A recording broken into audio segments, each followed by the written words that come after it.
Good morning, ladies and gentlemen. Sat Sri Akal, Namaste.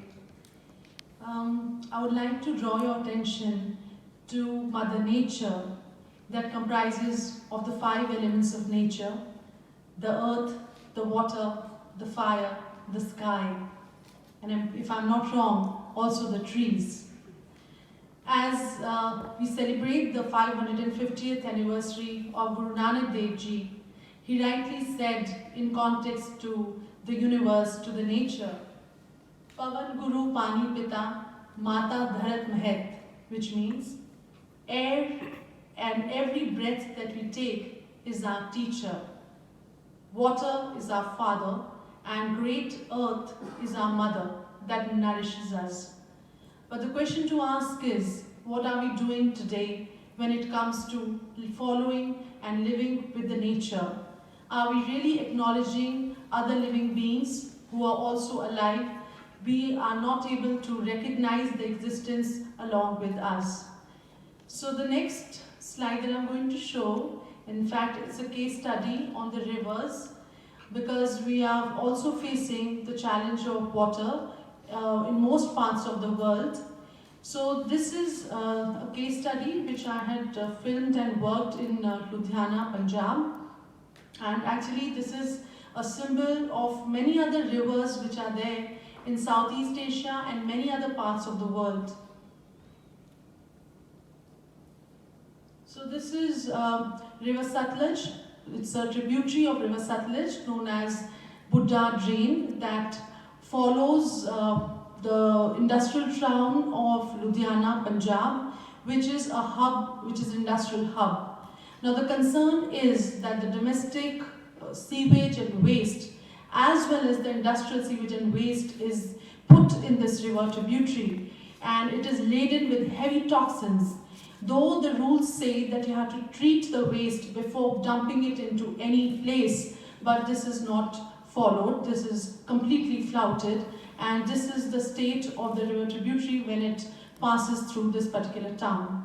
Now the point to ponder is that every city, every town that we come from has a river which is dead. We need to consider that. We need to find out about it and also try and see how we can revive it.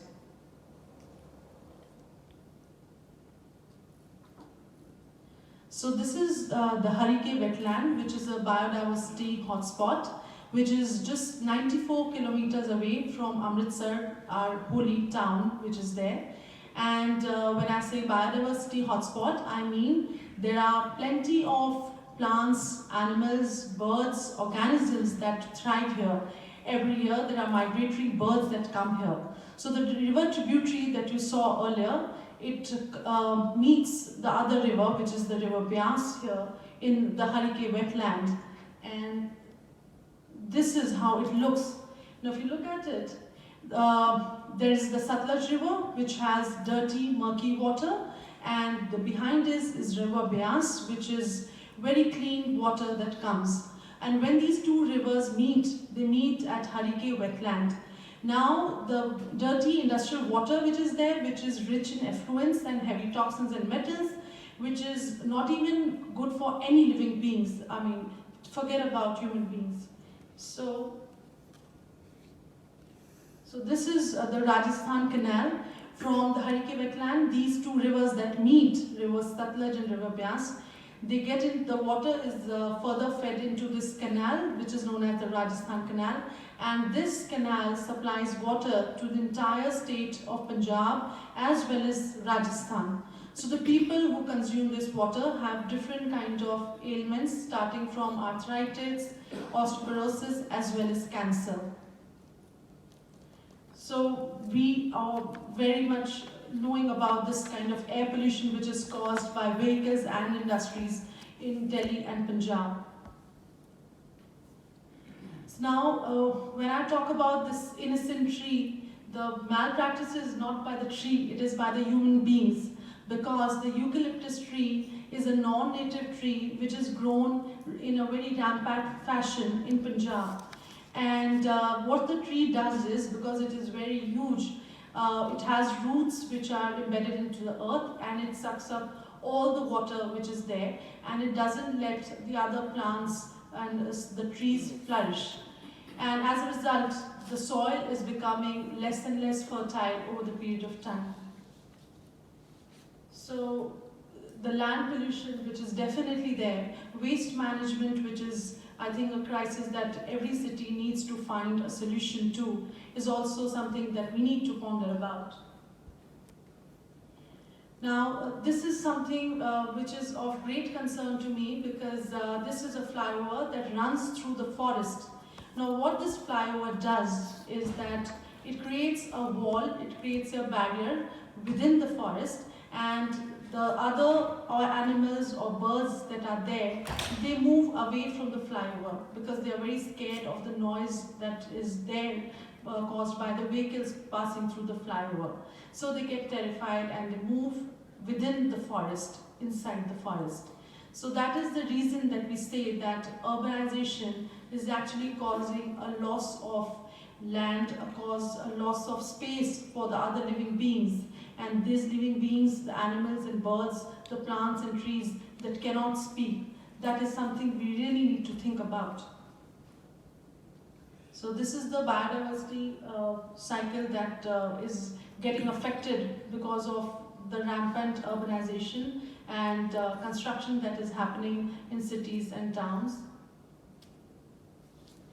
So here I would like to draw your attention on how this particular river Kali Ben was cleaned by a community of followers of a religious leader known as Baba Balbir Singh Sichewal, who's residing in Sultanpur Lodi. So this river Kali Ben is actually a tributary of river Beas, and it gets laden with a lot of water hyacinth, and the water is not at all suitable for any living beings to grow and flourish.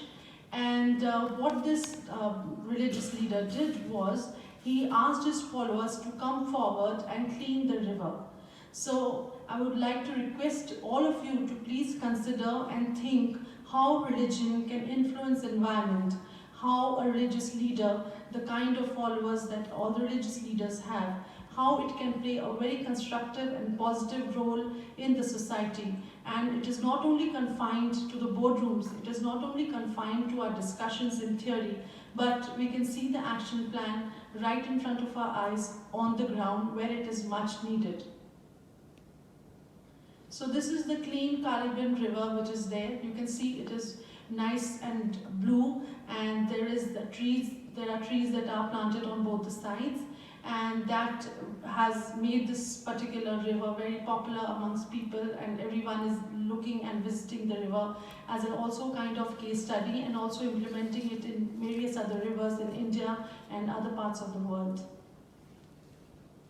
So the question is, what are we leaving behind for the next generation? Are we leaving behind a polluted food chain? Are we leaving behind gold? Are we leaving behind riches? Are we leaving behind cars? Or are we leaving behind forest? Are we leaving behind biodiversity?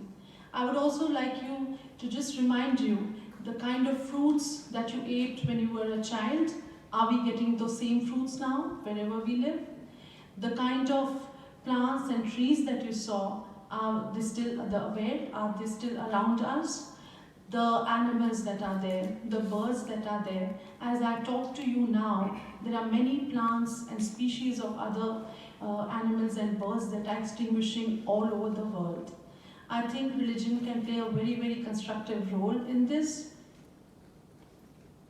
So, this is a very important data. If we plant around 1 trillion trees throughout the world, in many parts of the world which are very, very polluted, it can help counter climate change, it can help counter carbon dioxide emission. And this is a very strong image of a Swedish girl that has brought to my notice this year. Greta Thunberg is a 15-year-old girl who protested outside the Swedish parliament, holding the placards of saying, "No school for climate." She took her off and she protested outside the Swedish parliament, asking the people in authority to make the necessary changes to counter the climate change. And on this note, I would like to end my presentation. Thank you very much. Yeah, this is one slide which is definitely there. This is again said by Guru Nanak, Guru Nanak Dev Ji, whose 550th birthday we are celebrating this year. He said that the entire universe is a worship of the divine. Gagan mein thal, Rav Chand Deepak bane, Tarika Mandal, Janak Moti. The whole cosmic space is a plate, and the sun and the moon are the lamps, and the star systems are pearls. And that's how we worship the divine. The nature, which is an expression of divine, this is how we worship it. Thank you very much. Thank you very much.